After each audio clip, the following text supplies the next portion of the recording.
FutureZ EdTalk. Hey! Welcome to FutureZ EdTalk. I'm Iki, your host, here to bring you a fun and insightful conversation about education with a Gen Z twist. Yeah, today we've got two amazing guests joining us. They are Alma and this guy who are ready to share their amazing insights about education as we dive into our special episode, Commercialization in Education. So, if you're looking for something new in a relatable way, just stick around. We're all about to unpack it all together. Hello, Rizky and Ahmad. Hi. How's life on campus been lately? Is there something interesting going on?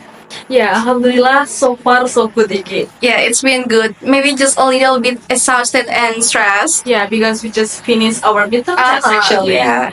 Wow. Okay, so since we've got the current students as our guest stars, you guys can relate to the topic of today. Well, I would like to start our discussion with what is your opinion about the campuses that being PTNBH? You know, guys, the campuses that being PTNBH have more access to manage their finance. So, do you think that it will make our education maybe better, or maybe it will just turning into something like business? Okay, if you ask about the PTNBH actually or a university with legal entity status, or usually we call it as PTNBH or Perguruan Tinggi Negeri Berbadan Hukum. It's a unique structure actually in university in Indonesia. And when we think it more deeply about PTNBH, I think it can lead to a commercialization of education, since a lot of people ask about the balancing between the height of tuition and the facilities in the campus. Yeah, actually, I totally agree with you, Rizky, because the term of commercialization of education is based on the government regulations, which is specifically Permendikbud. Yeah, and those regulations have affected our purpose of education, which is to provide public service educations. Yes, that's a lower cost of education. Yeah, that's why I think it is in contrast with our constitutional purpose too, which states that every citizen has the right to education. So it is so pity that now our educational system seems to be more less accessible for many people. Yeah. Wow, that sounds interesting, guys. How can something as essential as education can be get caught up in a business like dynamics? So, speaking about which, what is the example that you might found in the campuses in Indonesia? Maybe like the tuition fees or the new program like EdTalk. Actually, a lot of the example in the university and in Indonesia, and the small and the simple example is when the student must pay a high tuition fees that not balancing between our two facilities in the campus. Yeah, I think it brings up the questions about the transparency of the management funds, whether the funds is allocated effectively, or the students are getting the values that they are expect and deserve. It is still a question. Yes, and moreover, the one example again is that when the students, when they must repeat the courses, they must pay again per credits. So I think it can press the students' parents, because I think it include from the UKT for the first time, but it is not. They must pay it again and again. Yeah, and I think it is pretty usual. I have already observed in some of universities in Indonesia that have applied this practice, and it is so pressing the students and the parents actually. Yeah, and the last but not least is that in several university, actually when they have a graduation, they have a one free ticket from the university. Just only Just one. What? Yes. But when they have one more parents or maybe family to join the graduation, they must pay again for one ticket. Oh my gosh, it's not for a couple of parents. No, Oh my gosh. so crazy, right? Yeah, it's crazy. I think that is an unfairness in universities. And I have one more thing that I think it's not fair for students, especially for those who are active in organizations.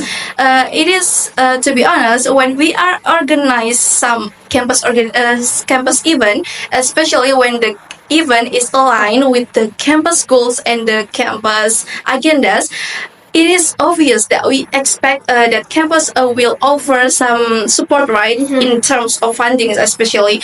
But in reality, the campus doesn't provide enough funds or even the small budget at all. And even the transportation facilities like minibus and elves that should be free, right? Yeah. But because it is used for the accommodation, but in reality, student needs to spend more money to pay for the driver rental fees. Wow, what So- a surprising news. Yeah, with the higher tuition, why they didn't get enough facilities? Yeah. Yeah, that's interesting. So, guys, after I listening to your explanation, I just realized that I found a plenty of problems in our education system, and I think the roots of all the problems are in the financial management. So, Yeah. what is your opinion about our financial management in PTNBH? Is that well or not? Actually, it is not really, because we know that the financial management of the PTNBH campus is become a core of attention and criticism. Although those universities are getting the right to manage their money, but people still questioning whether the money is allocated well or not. Yeah. However, the transparency in the university is of various too, and there is a lot of interpretation autonomies in this. Finance, it's different too from every campus, right? Yes. And because of that, that's a lot of students or maybe a lot of the organization in the campus must do a demonstration to the rectorate about the transparency of the finance education in the every campus. Yeah, and I think that is because the students are not given the detailed explanations and detailed information of those management funds. So I think it leads people to assume whether the funding, whether their tuition fees are allocated to support economic. Campus economic and educational improve, or it is just used for personal purpose of those universities. Yes, and it becomes a more and more privatized and unaffordable for the people, especially from the lower income background. Yeah, and I think it leads to a situation where only a small part of our populations are given the privilege, are getting a privilege to come or to get to universities like that. Yes, and from my explanation before, it can include or we can conclude that this is right. That university became a part of the business. Yes. Wow, It's that pretty ironic. sounds so ironic, guys. So I'm still wondering if there is a budget for education. So why the campuses still are so hard to get students to getting money? Yeah.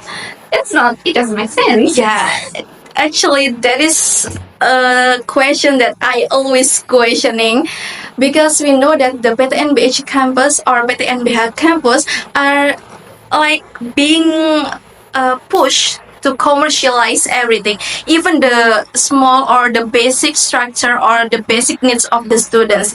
And I think it is because the government or the PTNBH campus or the commercialization, it's not aligned or it's not in line or match with the government support. So even though they are have the privilege to manage their own money, the government funds or the government budget of education is not really covers all the essential educational and operational costs. So that's why. Yeah, actually, I totally agree with Alma, and the main problem is that the transparency of the finance, actually, they private everything about the transparency. Yes. Okay, guys. So looking ahead to the government in place, what is your hopes for our education? Maybe something that you want to improve or change in our future? Yeah. May I?